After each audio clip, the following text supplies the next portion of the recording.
Secular party తరఫున YSR Congress party తరఫున మేము కూడా పాల్గొంటాం.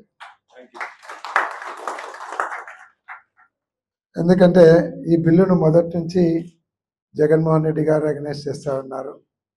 అలాగే పార్లమెంట్లో అటు రాజ్యసభ కానీ ఇటు లోక్సభలో కూడా ఈ బిల్లును అగ్నెస్ట్ చేయడం జరిగింది.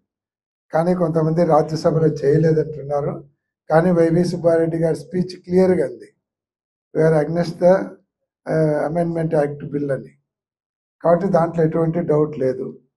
జగన్మోహన్ రెడ్డి గారు కూడా మాకు క్లియర్గా ఇన్స్ట్రక్షన్స్, మనం అవుట్ రైట్గా ఈ బిల్లును అగ్నెస్ట్ చేస్తున్నాము. ఏదైతే ఈ బిల్లుకు అగ్నెస్ట్గా ఎటువంటి కార్యక్రమాలు చేసినా మనం సపోర్ట్ చేస్తున్నాం అనేది జగన్మోహన్ రెడ్డి గారి క్లియర్ ఇన్స్ట్రక్షన్స్. అదే కాకుండా ఇంకొక స్టెప్ ముందరికేసి ఈ బిల్లుకు అగెనెస్ట్గా సుప్రీంకోర్టులో కూడా వైఎస్ఆర్ కాంగ్రెస్ పార్టీ తరఫున బిల్ కూడా వేయడం జరిగింది. సుప్రీంకోర్టులో వైఎస్ఆర్ జగన్మోహన్ రెడ్డి గారి ఇన్స్ట్రక్షన్స్తో పార్టీ తరఫున ఒక బిల్లుకి అగెనెస్ట్గా సుప్రీంకోర్టులో కేసు ఫైల్ చేయడం జరిగింది. కాబట్టి we're all with you, no problem. డెఫినెట్గా ఈ బిల్ అయితే ఇందాక అడ్వకేట్ గారు చెప్పినారు కొన్ని అబ్జెక్షన్స్ అనేది మేజర్గా ముస్లిమేతరులను పెట్టడం అనేది ఇది మేము కూడా అగెనెస్ట్ చేస్తున్నాం.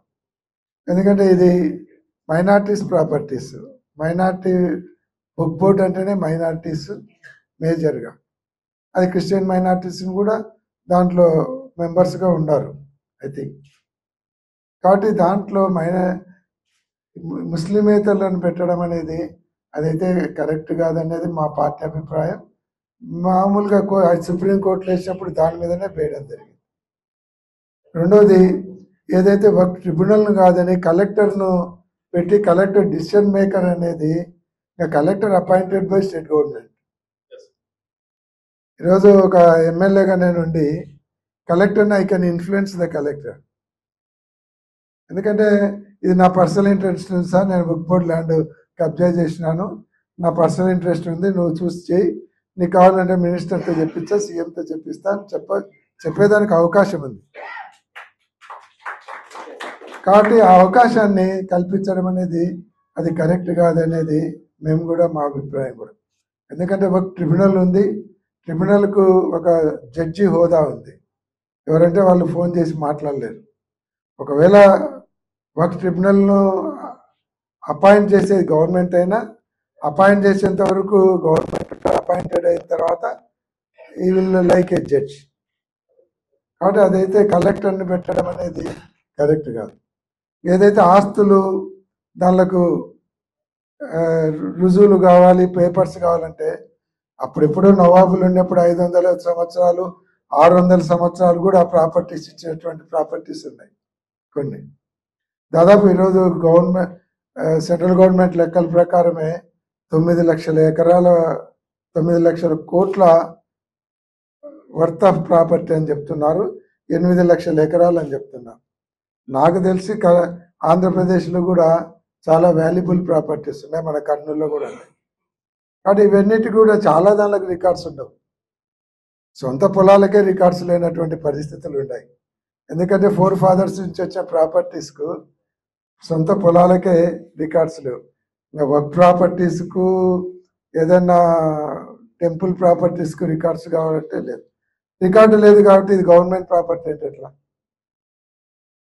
అదైతే కరెక్ట్ కాదు. ఎన్నో సంవత్సరాల నుంచి దానికి వక్ఫ్ గజెట్ ఉంది, దాంట్లో ఆ సర్వే నెంబర్స్ అన్ని కూడా ఇంక్లూడ్ చేసి పెట్టారు. ఇవన్నీ కూడా చేయడం కూడా ఇది కరెక్ట్ కాదు. కాబట్టి కలెక్టర్ను పెట్టడం కానీ, లేకుంటే ప్రాపర్టీకి రికార్డ్స్ లేవని గవర్నమెంట్ ప్రాపర్టీ అని చెప్పడం కానీ, ఆ ప్రాపర్టీ రుజువు చేసుకోవాలి ఆ సంస్థ లాంటి ఎవరు రుజువు చేసుకోవాలి? కలెక్టర్ మీ వాడే అయిపోయా. రుజువు చేసుకునేంతవరకు అది గవర్నమెంట్ ప్రాపర్టీ అంటే ఆ రుజువులు ఇచ్చినా కూడా ఐఎమ్ నాట్ సాటిస్ఫైడ్ అంటారు. దానికి ఎక్కడుంది దానికి? కాబట్టి అది కరెక్ట్ కాదు. అది ఎంతవరకు గవర్నమెంట్ హ్యాండ్ ఓవర్లో ఉండకూడదు, యాజ్ ఇట్ ఈజ్గా ఉండాలి. దాన్ని రుజువు చేసుకుంటే అవసరం కూడా లేదనేది ఇటువంటి కొన్ని ఇంపార్టెంట్ పాయింట్స్ ఉన్నాయి. కాబట్టి దీన్ని మేము మా పార్టీ కూడా ఈ వక్ఫ్ అమెండ్మెంట్ బిల్లును అగెనెస్ట్ చేస్తున్నాం. కానీ ఈ వక్ఫ్ బోర్డ్ ప్రాపర్టీస్ చాలా వాల్యుబుల్ ప్రాపర్టీస్ ఉన్నాయి. దానిలలో రావాల్సినంత ఇన్కమ్ కూడా ఇప్పటికీ రావడం లేదని మేము అనుకుంటున్నాం. చాలా ప్రాపర్టీస్ కర్నూలులోనే తీసుకుంటే బుధవారపేటలో ఒక 6 ఎకరాలు ఊరికింది కలెక్టర్ ఆఫీస్ పక్కన. అది ఎంత వాల్యుబుల్ అవుతుందో చెప్పలేము. అట్లా చిన్న ఎగ్జాంపుల్, సుల్తానియా మసీదు 3.5 ఎకరా 30 సంవత్సరాల నుంచి కబ్జాలు అంటే దాన్ని నేను ఎమ్మెల్యేగా ఉన్నప్పుడు కబ్జా నుంచి రిలీజ్ చేయించి తహసీల్దార్ని పెట్టి ఎస్ఐని పెట్టి మళ్ళీ మసీదుకి అప్పచెప్పినాం. కానీ దాని మీద ఈరోజుకు నో ఇన్కమ్. దాదాపు 30-35 కోట్ల వాల్యుబుల్ ప్రాపర్టీ. కాబట్టి ఎక్కడైతే ముస్లిం ఈ వక్ఫ్ బోర్డ్ ప్రాపర్టీస్ ఉన్నాయో దాని మీద ఇన్కమ్ జనరేట్ చేసేటట్లు కూడా ఈరోజు మైనార్టీ పెద్దలందరూ కూడా ఒక సంఘంగా ఒక ఎజిటేషన్ తీసుకొని వస్తున్నారు. దాన్ని కూడా ఆలోచించి దాని మీద కూడా ఎక్కడైతే మైనార్టీస్ వక్ఫ్ బోర్డ్ ప్రాపర్టీస్ ఉన్నాయో దాని అన్నిటిని కూడా వేస్ట్ లేకుండా దాని మీద ఇన్కమ్ జనరేట్ అయ్యేలాగా, ఎక్కడైతే ఎవరెవరి చేతుల కబ్జాలు ఉన్నాయో అవన్నీ కూడా కొద్దిగా హార్ష్గా అయినా సరే వక్ఫ్ బోర్డుకి అప్పచెప్పేలాగా, అంటే వాళ్ళ మీద యాక్షన్ తీసుకొని ఇయర్స్ టుగెదర్ కోర్టులు కాకుండా యాక్షన్ తీసుకొని వక్ఫ్ బోర్డుకి అప్పచెప్పి ఇన్కమ్ జనరేషన్ అయితే దానివల్ల పేదవాళ్ళు, ముస్లిం పేదవాళ్ళు కావచ్చు, లేదంటే స్టూడెంట్స్ కావచ్చు, ఇతర మైనార్టీ వాళ్ళు కూడా హెల్ప్ చేసేదానికి అవకాశం ఉంటుంది అనేది నా ఒపీనియన్.